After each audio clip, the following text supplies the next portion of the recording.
Welcome to the Paradise Paradox. Here we are. I'd like to tell you some odd experiences that I've had with sex workers since I've been in Southeast Asia. It's a little alienating, actually. I'm sure in some parts of Mexico there are probably a lot of sex workers, like probably in the touristic zones, like in La Paz or Cancun. But I've never had to deal with sex workers to this level. Even perhaps in Las Vegas, it's not quite as intense. So I seem to spend a lot of time either like trying to avoid them or just trying to chat with them, but make it very clear that I don't want their services.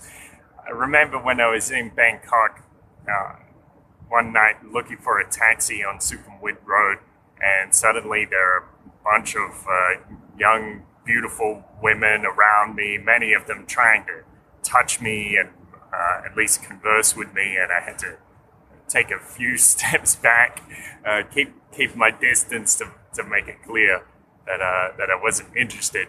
But I did notice that, actually, I've noticed here in Malaysia as well, it tends to be they're African women, and they'll call you over like, "Hey, baby," or they'll like start touching you. But when they touch you, it's not like a normal human touch, like not like when your lover touches you or something. They touch you like you might touch $100 bill, and it's a little disconcerting. I mean, not all the African ladies are like that, but I wonder if it has something to do with the lack of culture of customer service in Uganda. I don't really know, but with the Thai girls, the Khmer girls, and the even the Malaysian girls, Filipinas, the Vietnamese girls, they all have this like delicate sweetness about them. Well, most of them do.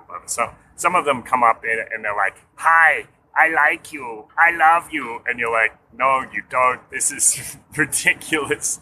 How do you expect anyone to believe that? Come on, like at least put a little heart into your performance. Have a little pride in your art, as a saleswoman for high quality merchandise." So this is well, it's really, as I said, it's quite alienating to have to deal with this. That, as I said, that's the Thai girls, Khmer girls, very sweet, and I think it's a bit of a problem because a fellow on Steemit pointed out to me. His name is Jai Chai. He pointed out to me that a lot of guys get sucked in, and they think they get confused. They think it's not pay to play. They think it's something more than that, and you really have to set some of your buddies straight sometimes. So I asked a couple of my friends about this. People who've had friends who traveled in Southeast Asia, and some of them get sucked right in, and they're like sending thousands of dollars to this girl in Pattaya every month. And a Norwegian fellow that I met last night was telling me how somehow his first time in Asia, he met a young lady, not for her services or not trying to fall in love or something, just friends, I suppose. And somehow he got the job of her de facto translator, and it came out like he's helping her write all these letters, translating from Bahasa into English, writing maybe five letters a week or 5 letters a month to 5 separate different gentlemen from different parts of the world, sending money. And he said that sometimes when it came time to break it off, then that's when the lies start coming out, and this girl would start saying, "Oh, I'm pregnant, you can leave me, but please don't leave my child. I know you can't leave your child," all this kind of stuff.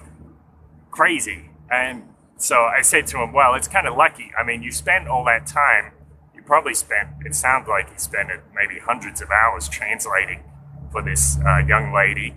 At the same time, it was a very worthwhile investment, because after that, there was no way he could ever make the mistake of falling for a girl and just falling into the trap of sending her money as if there's some substitute for love or presence. So he told me as well, this Norwegian fellow, that one of his colleagues, even an experienced traveler, a fellow probably 60 or 70 years old, seen all over the world, after a couple of delicate heartbreaks, he got sucked into that trap as well. So it seems like nobody is immune. So you need to be careful. I mean, I tend to spot a gold digger pretty quick, but I need to, I guess for me and probably for many men, if you see someone in need, you want to help. And that can get you into a lot of trouble sometimes. So of course, it's good to have a big heart, but you need to be careful. And you need to be careful who you help and also how much you invest, because I mean, sometimes helping people, if it's a small amount, maybe it doesn't matter so much if you mistake their character. The other night in Phnom Penh in Cambodia, I was walking with my buddy Doug, and walking in, I think it's street 142, I think, and walking along the street is full of bars and backpacker hostels and things, and it's kind of a nice place, but it's also, shall we say, a little colorful. So there's girls on both sides of the road trying to lure us into girly bars, and signs saying sexy dances and stuff like that. And I'm walking around trying to take this all in. I'd never seen something quite like that before. And there's these girls waving at us and hollering at us, and I wave back and, you know, ask them how they're doing and this sort of thing. Two ladies, or I believe lady boys, took a particular interest in us and were very emphatic. We kept walking, got to that riverside, and then turned around and walked back to go to a rooftop bar. But as we were in the middle of the road, it's kind of where you have to walk, you can't walk on the side, on the footpath in Phnom Penh, there's just not enough room. So walking in the middle of the street, and there's like a car on one side and like a ice cream stand or a kebab stand on the other side, and walking, we're kind of a little boxed in by this street already. There's just a couple of meters of street to walk in, and I start getting the feeling something is wrong. I turn around, and there's like one lady boy coming up behind us and another one coming up in front of us, and I'm like, oh shit, we're gonna get cornered by lady boys. In that moment, I actually feared for my life, because it seemed like they were closing in. They were, but it wasn't as bad as I'd feared. It was just that this young lady decided to come up and take me in my noblest regions. So I said, oh, thank you, nice to meet you, but I have to be going. Have a great night, bye. And I walked off very briskly with Doug, and Doug was like, I've never seen that happen before. I said, it was probably pretty lucky that I didn't react badly and slug a one. Not that that's really in my nature, but who knows what's going to happen when someone fears for their life. Lucky that didn't happen. Lucky I didn't do that. Lucky I exercised restraint, because if I hadn't, I might have had a mob of 10 or 20 angry ladyboys jumping on top of me, lynch mob style, bam, bam, bam, tearing me apart. Who knows what could have happened? It might sound like I'm exaggerating, but this is. So these kinds of things happen in Cambodia.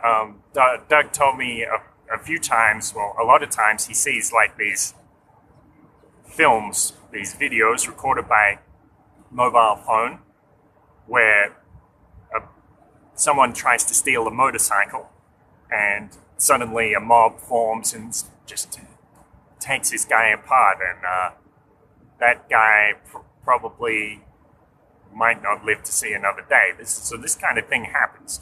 So luckily, I didn't react badly. I kept my cool, even with the stranger's fingers around my nuts, and that was definitely unusual experience.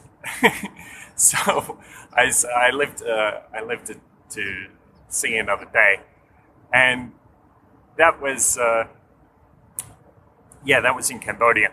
Then here last night in KL in Kuala Lumpur, I was out on Changkat Road, and I was watching this young lady, well, about 30 years old or so, I suppose, Vietnamese, and I noticed her, like, she waved at me a couple of times. She was sitting at this table and that table, but always alone. And I was like, I wonder if that's just a young lady going out on her own, or is that a sex worker? And I thought it's probably a sex worker. So I didn't go over to chat to her. But at one stage in the night, things started to get nuts, just bananas. All of a sudden, there were these 3 or 4 dudes grabbing this woman by the hair and pulling her off, like one on each side, trying to grab her and manhandle her into a car. And I was like, what the hell is going on here? The Norwegian fellow that I was with, that I mentioned, Leif, got up and started trying to talk them down. And he told me later, well, I have the advantage. I can speak Bahasa and Chinese and then a few languages, so it helps me communicate in those tough situations. I think it's also, of course, we have the privilege of being foreigners, so there's not necessarily as much risk of getting beaten up by thugs, because people want to protect the tourist industry. So we can use that to our advantage. But when I saw this happening, Life up there talking to these guys, trying to persuade them to let go of the girl or whatever, I got up and my intention was to tell Life just to get out of there and, like, don't get involved in that business because he might get hurt. But in the end, when I got up, I couldn't do that. The humanity was just too overwhelming, and I was trying to settle these guys down as well, and drunkenly, naively saying to them, brother, this is a place of peace, right?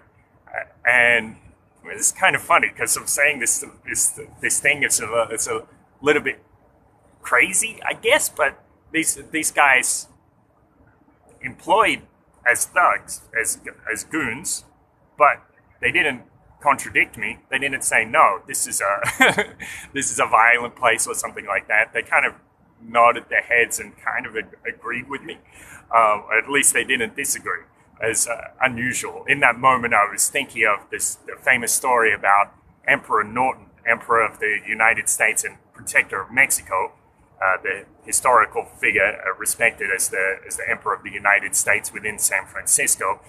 And there's a famous story where he saw 2 gangs, I think it was like an Asian gang or two Asian gangs perhaps, in the middle of the street about to have a full-on brawl. And he did the only logical thing that the Emperor of the United States could do in that moment. He walked between the 2 gangs, got down on his knees, and started saying the Lord's Prayer, and within a few minutes the crowds had dispersed. So that was the kind of crazy idol that I was thinking of in that moment. Anyway, unfortunately I don't quite have the faith of Emperor Norton, but I'm working on it.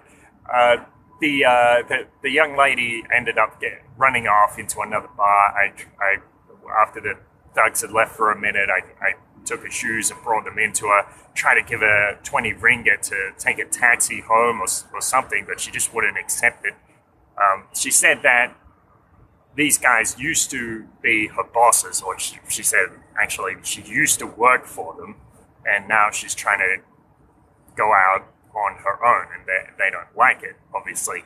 I think what I pieced together later, this is probably a human trafficking ring, and this is like the underbelly. I mean, you come to KL, it looks nice, it looks modern, very civilized, but there are things going on beneath the surface that people in a Muslim country, a conservative country, don't necessarily want to talk about or face. People were saying we should call the cops. Other people were saying the cops don't care. This is the kind of thing that they stay out of because they're probably receiving police entertainment, that is, they're getting bribed every month. I shouldn't speak too loudly about this. I don't know if I'm going to step on someone's toes.